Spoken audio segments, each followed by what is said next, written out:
Porque hoje no mundo existem cerca de 70 milhões de refugiados.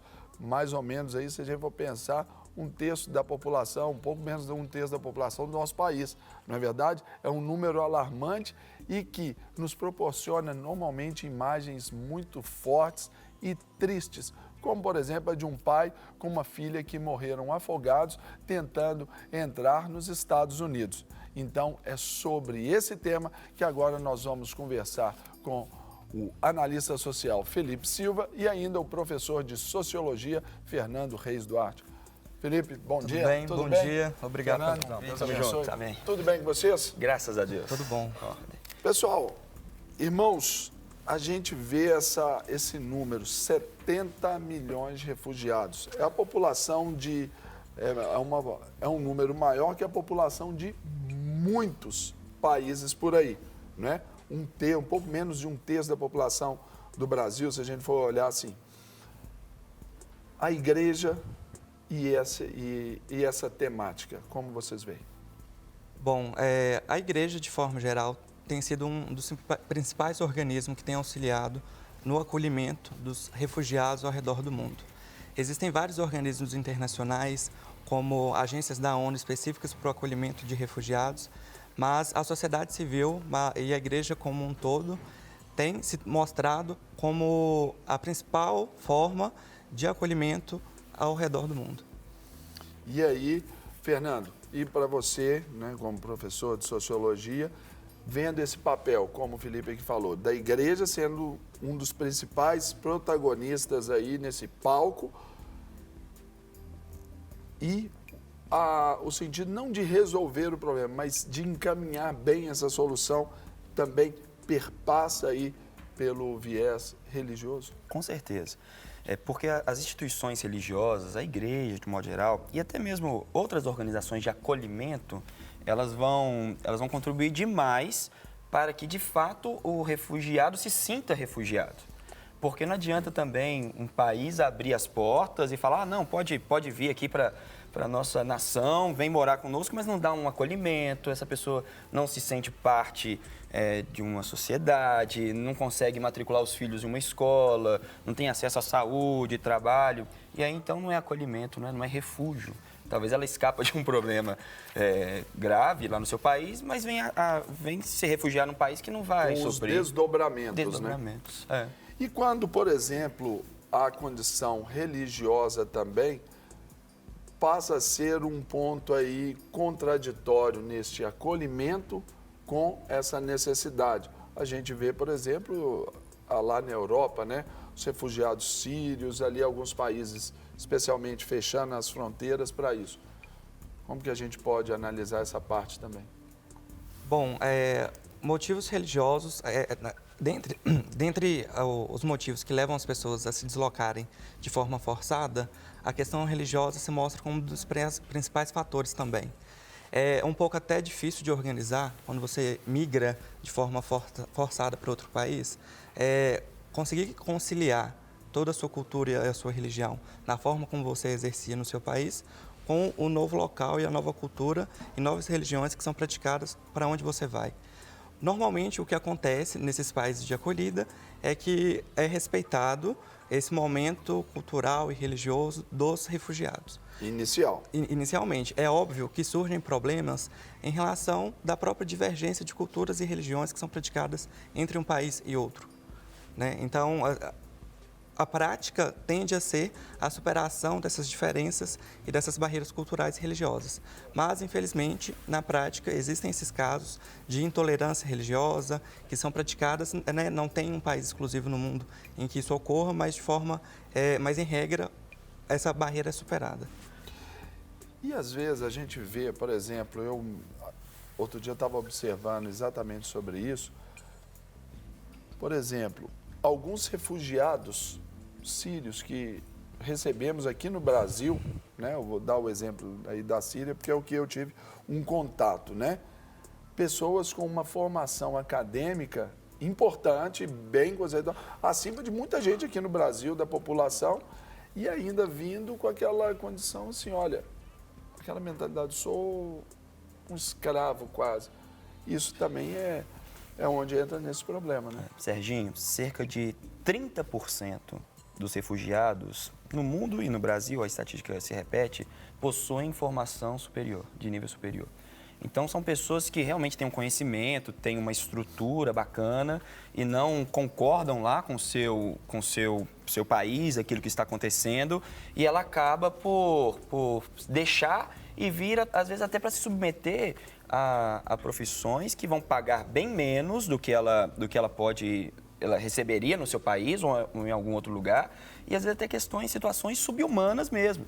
A pessoa começou com subemprego, agora chega subhumano, porque e aí vai causar o problema também, o transtorno que o Felipe falava aqui para os moradores também do país, né? É o primeiro choque que tem. Se tem alguém que aceita trabalhar por muito menos do que o comum da população trabalha, então você vai criar um desnível, um choque ali cultural, social, e que precisa ser então regulamentado, precisa ser ajustado para não termos esses conflitos que já vão existir, mas para que eles não sejam tão agravantes, tão sérios, né? Então, só para a gente mostrar um pedacinho desse mapa de refugiados, nós vamos pedir para colocar na tela aí agora os países ali, né, as origens, né, dos maiores, onde gera esse maior número aí de refugiados. Então, pode colocar na tela, e o primeiro deles aí a gente vai observar que é a Síria, né, com 6,7 milhões de refugiados, né, a gente vai mostrar o top 5 aí. Segundo, o Afeganistão, com 2,7 milhões. Terceiro, Sudão do Sul, 2,3 milhões. Quarto, Mianmar, com 1,1 milhão. Né? E a Somália, com quase 1 milhão de refugiados. Só para voltar aqui, boa parte, né, Felipe, desses 5 aqui, a causa desse êxodo aí é a questão religiosa, né? Em boa parte deles aqui. Em boa parte, sim, mas o principal motivo tende a ser os conflitos armados que existem hoje ao redor do mundo. Atualmente, nesse momento, estão acontecendo mais de 10 conflitos armados em diferentes localidades do mundo. Né? No caso da Síria, mais de 3 milhões de sírios hoje são considerados refugiados e estão na Turquia.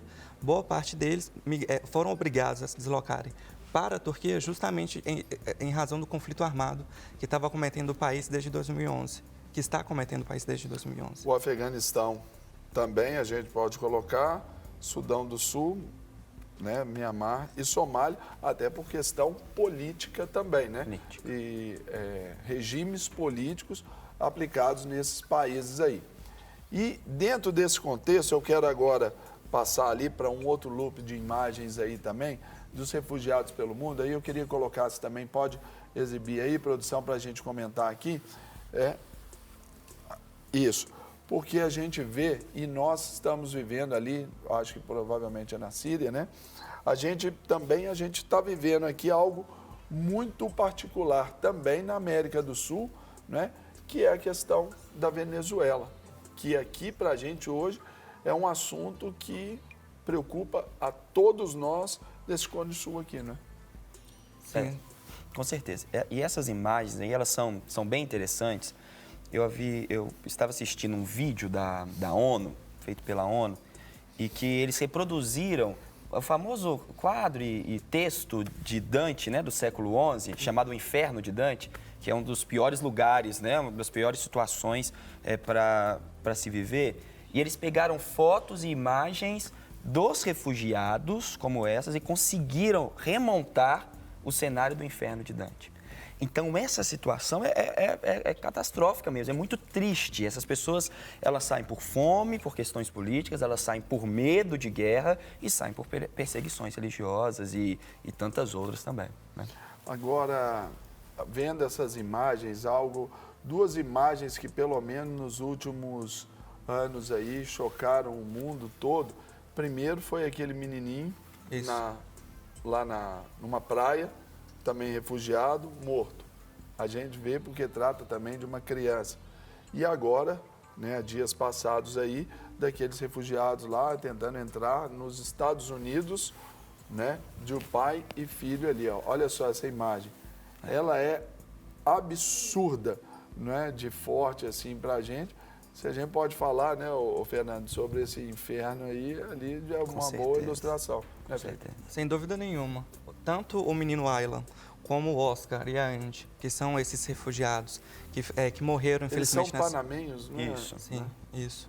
São bons exemplos para demonstrar a gravidade dessa crise humanitária, que hoje é generalizada, não é algo específico de nenhuma parte do mundo, mas também serve para abrir os nossos olhos, para sensibilizar-nos em relação à importância do reconhecimento de que há instalado uma crise humanitária, de que essas pessoas precisam ser acolhidas, que os países precisam estar de braços abertos, justamente para superar esse abismo social. Porque, né, obviamente, ninguém sai de sua casa se você tem o mínimo de conforto, se está tudo bem. Se essas pessoas se buscam refúgio em outro país, é justamente porque as coisas não estão funcionando tão bem assim.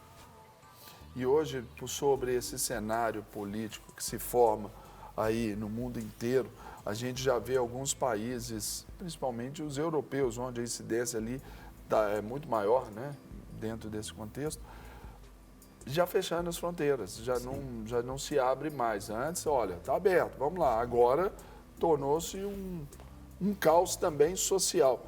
E aí, essas direções, o que pode se pensar até em nível de uma ideia para resolver isso aí? Serginho, o grande problema dessa situação é a tensão, né? Como nós falamos anteriormente. Então, de um lado, nós temos muitas pessoas que querem ajudar, que querem contribuir, que querem receber esses refugiados, mas de outro lado tem as questões políticas também. Ou seja, você precisa de uma regulamentação para receber esses refugiados de uma forma adequada. E isso acaba sendo muito burocrático. Um processo para refúgio dura cerca de 2 a 3 anos, né, para aquela pessoa conseguir comprovar a sua situação de refugiado e mesmo aprovar, né, a situação. No Brasil, nós temos cerca de 10 mil a 11 mil refugiados. Nós temos 85 mil pedidos de refúgio. Então, é uma dificuldade. 15 funcionários no órgão responsável para julgar. 15 funcionários. Então, a questão da estrutura também para receber, porque nós não podemos simplesmente abrir os braços e vamos receber e termos mais problemas sociais. Um caos social. Claro. Principalmente naquelas fronteiras, naqueles estados ali, de fronteiriços ali, por exemplo. A gente viu ali o Amazonas, né? Ainda que tenha uma certa distância da Venezuela, por exemplo, já sofre com algumas coisas. Pastor na Serginho. época dos haitianos. Sim. Aqui em Belo Horizonte nós tivemos muitos. Sim. O maior percentual de estados que estão recebendo refugiados venezuelanos, por exemplo, é São Paulo, obviamente, e Roraima. Então, um estado com suas dificuldades também, recebeu uma quantidade, assim, cerca de 30% dos refugiados. E um país que passa por uma crise sem precedentes, como nós estamos passando. Aí é complicado, né?